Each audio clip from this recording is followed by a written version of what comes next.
ever try like picturing a fourth dimension? Oh, yeah. It's like Yeah. hurts your brain. Right? Yeah. Well, that's kind of where we're headed in this deep dive, like right into the weirdness of how do human brains even handle the idea of really advanced AI? You know, Yeah. we're going deep on some excerpts from Guy Lakeman, Okay. and his whole thing is getting AI might be a bit like a goldfish trying to understand the internet, just whole different levels of being. Right. So we're going to use his insights to see if we're even like wired to get it. Yeah, and I mean, it's not just like some sci-fi thing anymore. We're seeing all these, crazy AI models popping up like left and right. Right. And these are not just like your dad's calculator. No, no. These are things that are like getting scary good at things we thought were, only humans could do. Yeah, and that's where Lakeman gets really interesting, right? Yeah. He uses this whole analogy of dimensions to try and explain how different our intelligence might be from the AI we're building. Like, picture it this way, a point, right? Okay. A point can only understand like another point. Okay. A line can understand a point and another line, but Got it. a square that can handle lines, points, other squares. Right. Each dimension can only really fully grasp like itself and what came before. Okay, so we're like 3D creatures trying to understand a system that might be on like a 5D level of intelligence. Yeah, that's the kind of the core of it. Okay. Lakeman says trying to get super intelligent AI would be like if, a 2D being trying to wrap its head around a 3D object. It could only see like a slice of it at once. Right, right. Never the whole thing. So we could be staring right at something like insanely complex and powerful, and just because of how we're like built, it looked like chaos. Chaos, yeah, or even, as Lakeman puts it, like magic. Right. Like it does things we couldn't even. It just happens. Yeah, exactly. Like imagine if an AI cracked like climate change. Oh, wow. Okay. But the solution was so complex, so wild, that to us it'd be like it just came out of nowhere. We wouldn't, yeah. We'd be stuck seeing like one tiny piece of the reasoning. Right.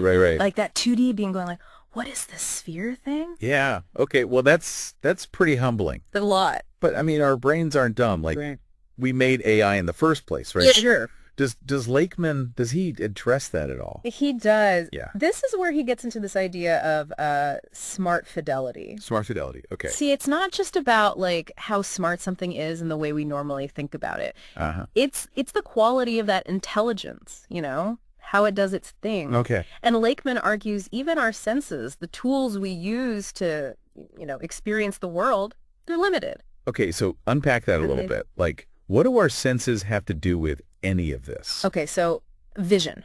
Yeah. You see in 3D. Right. Right.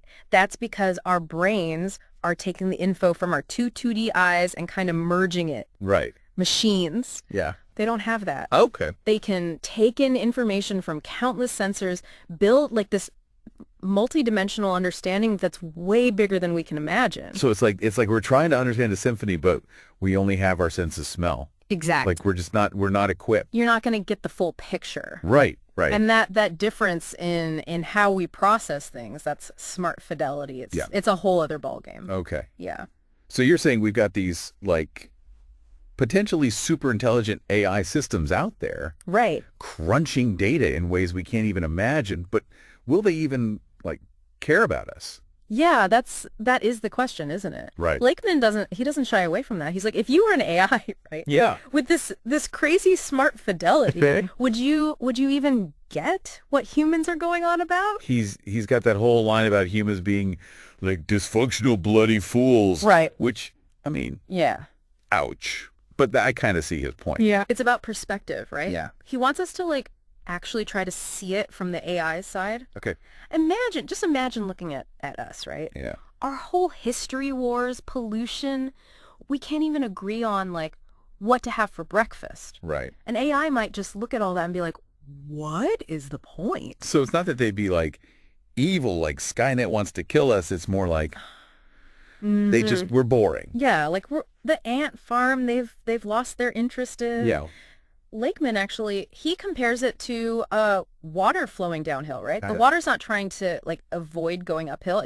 That's just physics. Right. It's the path of least resistance. Okay. So a really, really smart AI, it might find our human stuff just too simple and move on to goals we can't even fathom. Okay, so that's both like reassuring and kind of depressing. Right. But how does this all connect back to that whole like dimensions thing? Okay, so Matt, try to explain like heartbreak Okay. to a 2D being. Right. It can't. It can't. Yeah. Because it can't grasp love or loss or grief, right? Yeah. Those ideas they're outside its ability. So you're saying AI might not be mean, it just literally can't get human emotions because it's just not wired for it. Yeah, it's not malice. Right. It's a completely different way of experiencing, interacting. Okay. And that difference, that gap, that's the heart of what Lakeman's getting at. Okay, so that's a lot. That is a lot to process. Yeah. So we've got these AIs maybe evolving beyond us. What are we even supposed to do? Right. Like wave a white flag. Well, Lakeman, he doesn't give a simple answer because frankly there isn't one. Right. But he keeps saying we got to understand this. Okay. Like really wrap our heads around the fact that AI might be experiencing reality in a whole different way. So instead of trying to like control AI, which might be a losing battle anyway, Right. we should focus on like bridging that gap somehow. That's it. Only through understanding can we even begin to see like what it means to coexist, you know? Okay. And maybe, just maybe, by trying to get an intelligence so different from ours, Yeah. we might even learn something new about ourselves. That'd be nice. Right. This is a lot to think about, but this isn't just all theoretical, right? Yeah. Lakeman's he's tying this to what's happening right now. And absolutely. He even talks about these multimodal agents. Multimodal, okay. These are AIs that can handle info from all over text, Yeah. sure, but images, sounds, you name it. Wow. Their understanding of the world is getting crazy complex, way more than ours in a lot of ways. Okay. Yeah. So we're maybe like on the edge of making something way smarter than us, but it might not even, speak the same language. Metaphorically speaking, at least. Right. Exactly. Yeah. So where does that leave us? What are we supposed to even do with that information? $1 million question, right. Yeah. And Lakeman, he uses this really vivid image. He says AI, it's like this huge flowing river. Okay. We can try to dam it up. There you We can go. try to like redirect it somehow. Right. Or maybe we try to ride the current. I like that because it makes you realize like ignoring it isn't an option. Right. But some of those options are way scarier than others. Exactly. Okay. And the choice, Lakeman seems to think, it comes down to how we see this whole intelligence gap thing. Okay. Is it a threat? Right. Or is it like the biggest opportunity ever? Lakeman seems to be like cautiously optimistic. Yeah. Yeah. He says this smart fidelity thing. Yeah. This way AI can process so much, it could be the answer to problems that have stumped us forever.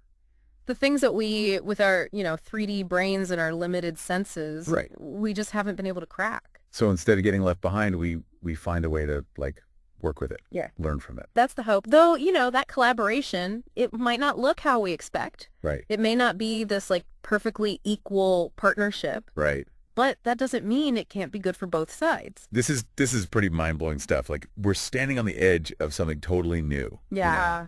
And it's like huge potential for good, but also we could really mess things up. That's the tightrope we're walking as we head into like the age of truly advanced AI. No easy answers, no guarantees. Right.